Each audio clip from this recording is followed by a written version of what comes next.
parce qu'elle permet de faire le diagnostic des maux d'une époque, parce qu'elle peut orienter ou élargir notre cercle d'empathie, parce qu'elle nous permet d'envisager d'autres mondes possibles, et parce qu'elle nous donne les ressources intellectuelles et morales pour les faire advenir, la littérature peut changer le monde. Mais cela suppose que les ingrédients soient bien dosés. Et c'est de dosage dont nous allons parler aujourd'hui à la lecture d'un texte qui m'a été envoyé par Ludovic. Ce texte s'appelle « Retrouver le sommeil » et je vous propose maintenant de le découvrir. Des matins de mon enfance, je garde le souvenir d'une intense sensation de plénitude et de félicité. Devançant le lever du soleil, replet de sommeil, je préparais un copieux repas pour ma famille encore endormie.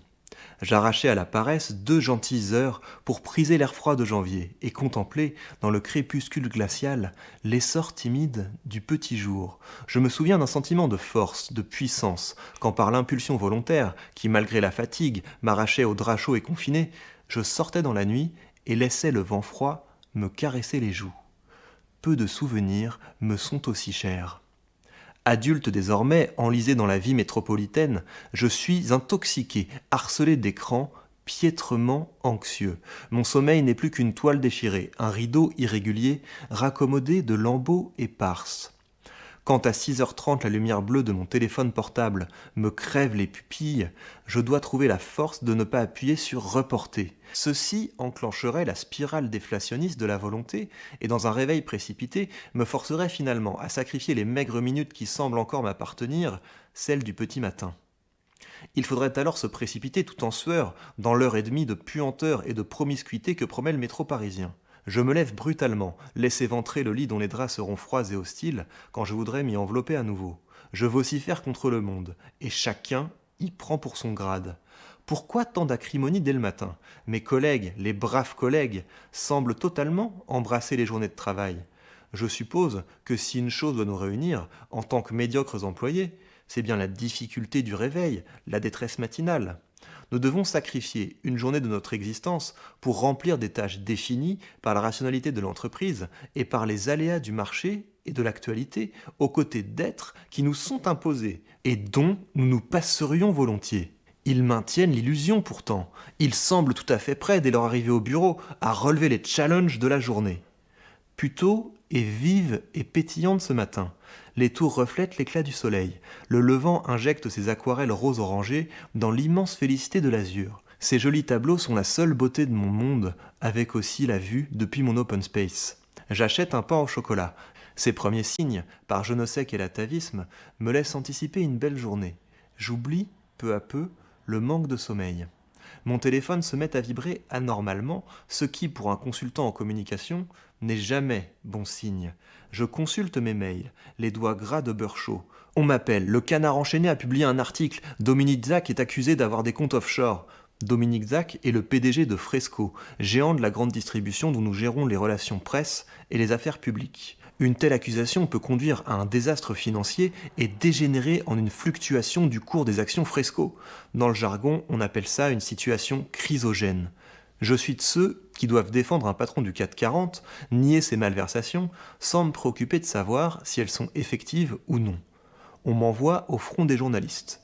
Une telle affaire est une aubaine pour les héros des Gilets jaunes. Sur les réseaux sociaux, les chefs de file du mouvement s'emparent de l'actualité. L'image de mon client s'effondre et avec elle, des mois de travail, d'heures supplémentaires de réunions stériles. La situation chrysogène est devenue crise. Les journalistes s'acharnent, les téléphones piaillent. Mes collègues sont sous tension.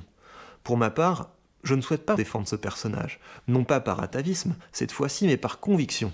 Je sympathise avec le mouvement des Gilets jaunes. Le métier cependant veut que nous ravalions nos questionnements et que notre caractère soit indexé sur l'intérêt du client. À défaut, nous devons ignorer tout à fait les valeurs qui nous sont chères. Nous sommes là pour créer et placer du discours, certainement pas pour édifier l'humanité. La chute libre semble s'accélérer. Quand je reçois un appel d'un confrère, le prochain numéro d'Enquête interdite concernera l'exil fiscal des grandes fortunes de France. Difficile d'imaginer qu'Elisa Lucas, journaliste vedette de l'émission, taira l'affaire Dominique Zac. Cette crise ne se résumera donc pas à quelques journées difficiles, à une poignée de repas avortés.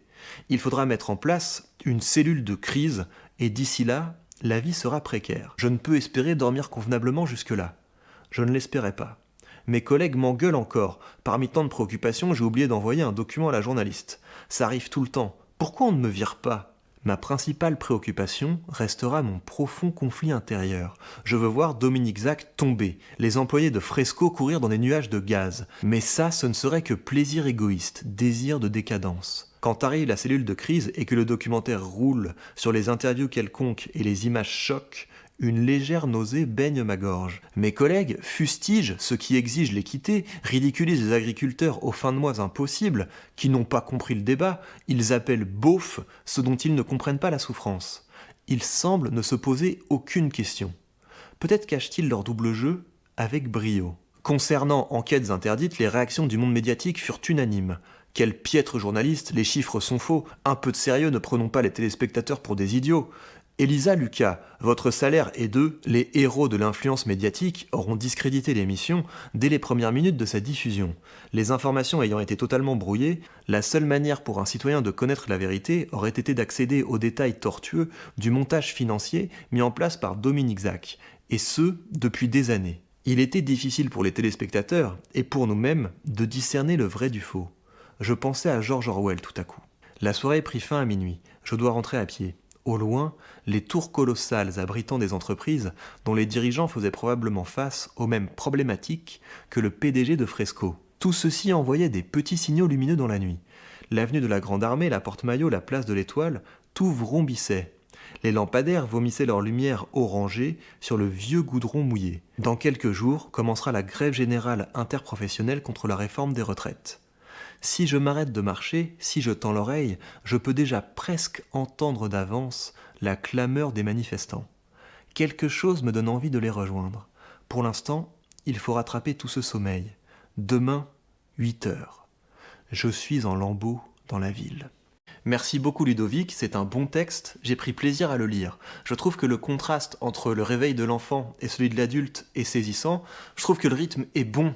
Il y a une gradation dans la crise. J'attire en particulier votre attention sur le déclenchement. Il y a un effet calme avant la tempête qui est très judicieux. Le personnage commence à se détendre, il prend son petit pain au chocolat, ça se calme, il commence à être sensible à la beauté qui l'entoure et craque la crise. Quant à l'univers qui est construit, il est manichéen, mais il est crédible, et on peut faire de très bonnes histoires autour d'un conflit entre le bien et le mal. Je voudrais toutefois attirer votre attention sur la gamme d'émotions à l'œuvre dans ce texte. Nous avons de la nostalgie, de l'abattement, du passif-agressif, de la lassitude, de la haine, du ressentiment, du dégoût, et du côté positif, on a une toute petite pointe d'espoir. Si je tends l'oreille, je peux déjà presque entendre d'avance la clameur des manifestants. Mais c'est plus un espoir dans l'action des autres que dans la sienne.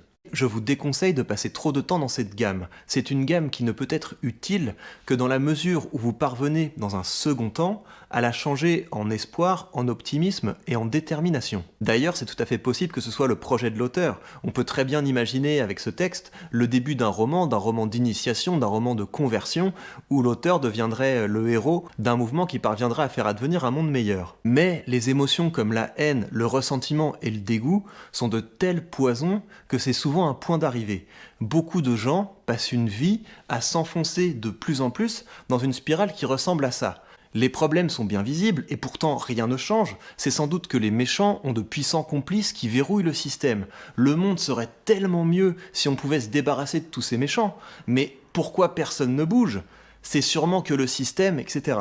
Et la littérature, et plus généralement les intellectuels, ont un rôle à jouer pour casser cette spirale, afin que les gens se considèrent moins comme des victimes et plus comme des héros. Et si, à partir de maintenant, au lieu de critiquer les leaders politiques, je devenais un leader politique? Et si, à partir de maintenant, au lieu de critiquer les médias, je devenais un média? Et si, à partir de maintenant, au lieu de critiquer les grands patrons, je construisais une entreprise vraiment utile aux hommes et que je la gouvernais avec éthique? Une seconde vie commence lorsqu'on réalise que nos plus grands problèmes, mais aussi nos plus belles ressources, ne viennent pas des autres, mais de nous.